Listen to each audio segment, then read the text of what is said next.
In our gospel, our evangelist, St. Luke, told us, people made signs asking his father what he wished him to be called. He asked for a tablet and wrote, "John is his name," and all were amazed. My dear brothers and sisters, today we celebrate the solemnity of the Nativity of St. John the Baptist. Allow me to deepen our reflection about him in three main points. First, we consider road signs. Second, humility. Third, the spirituality of the desert. Sa mga nagdadrive po, familiar kayo sigurado sa mga road signs, symbols, and directions. Kung napapansin niyo po sa mga road signs, they do not point to themselves. They always point to a sense of direction. Limbawa, no U-turn, no right turn, left turn. Yung traffic lights, stop, preparation to go, and go.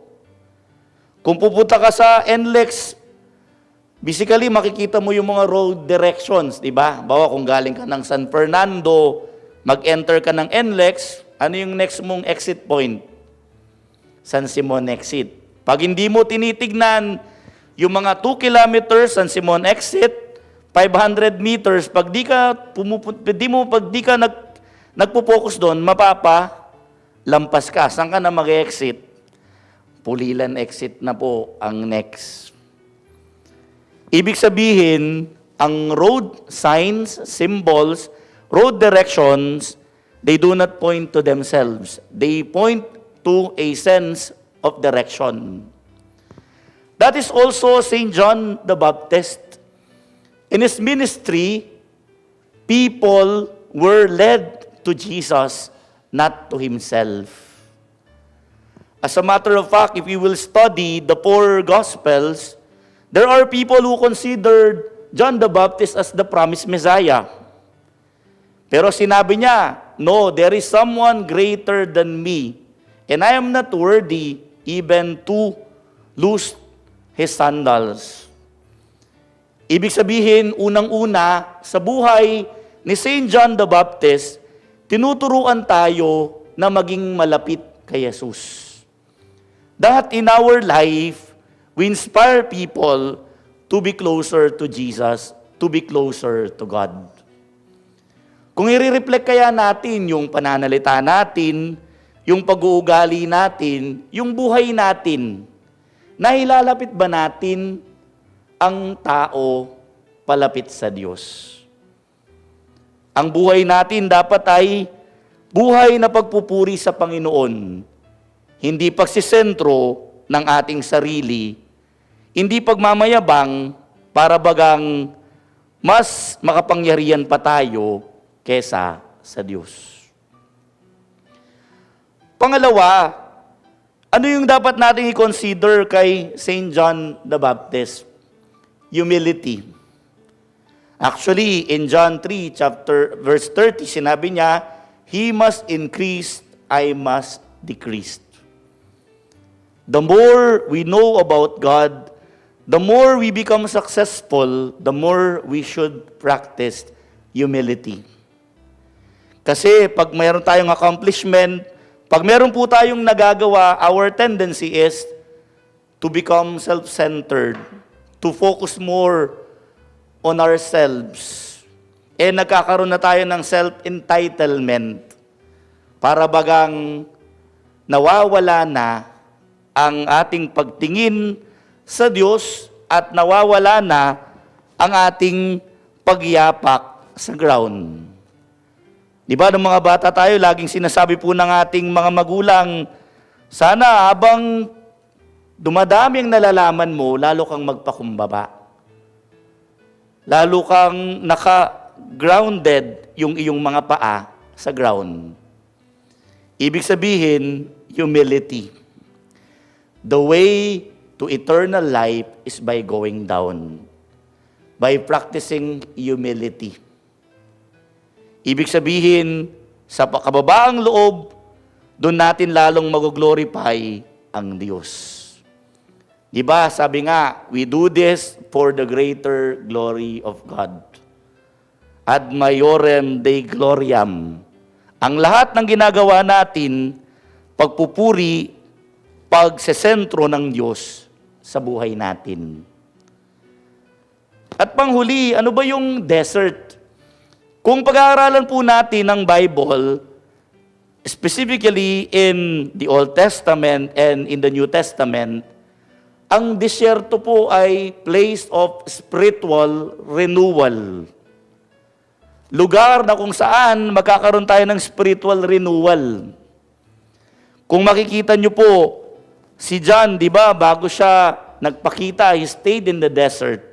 And also Jesus, before his public ministry for 40 days and 40 nights, Jesus stayed in the desert. Anong ibig sabihin ng pangatlong punto about sa buhay ni St. John? Kaya ako po, lagi kong sinasabi, hindi lang si St. Ignatius of Loyola ang patron saint of retreat. We can also consider St. John the Baptist as a patron saint for retreatants.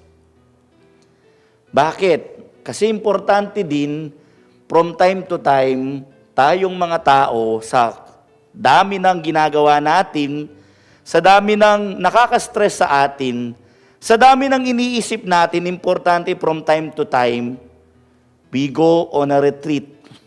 In silence, we commune with the Lord in order to recharge, not just physically, emotionally, but more so spiritually.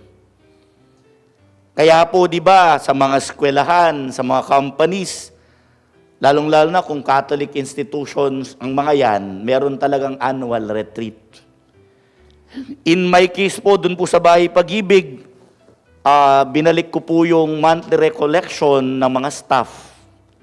And also, we do team building activities and recollection in order for the staff to have spiritual strength in doing their apostolate, in taking good care of our elderly in our shelter home called Bahay Pag-ibig. Anong tatlong tinuturo sa atin ng dakilang kapistahan ng pagpapanganak o pagkakatawang tao or the birth of St. John the Baptist? Na ang buhay niya hindi nakatuon sa kanya. He is the precursor, the forerunner of Jesus. Isinento ni St. John, inihanda niya ang daan palapit kay Jesus. Naway tayo din sa lahat ng ating ginagawa, especially in this radio station, media practitioners. You lead people closer to Jesus. Ano man ang sitwasyon natin, ang context natin, katulad ni St. John the Baptist, we lead people closer to God. That is my notion and philosophy of a priest. Nung pong naordinan ako, yun yung isang sinabi ko na na-inspire ako na maging pari dahil kay Aposeto. Because Aposeto is a person who leads people closer to God. At para sa akin, ganun din yung isang pari. Inilalapit ang tao sa Diyos. Kaya ako madali lang, pag i-check ko yung sarili ko, sa ginagawa ko ba, nalalapit ko yung Diyos sa tao, pag hindi na, ibig sabihin hindi na ako nagiging tapat dun sa sinumpaang kong bukasyon.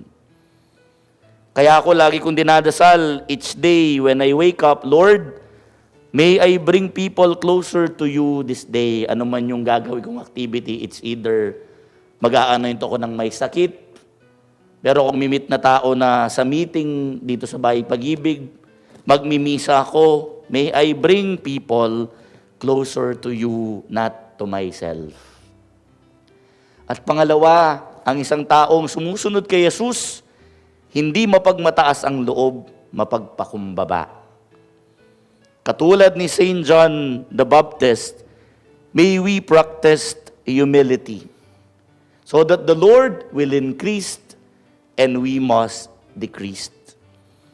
And thirdly, from time to time, when we experience depression, anxiety, physical or spiritual tiredness, it is good for us to enter the desert in order for us to experience spiritual renewal and nourishment. May Saint John the Baptist pray for us. Amen.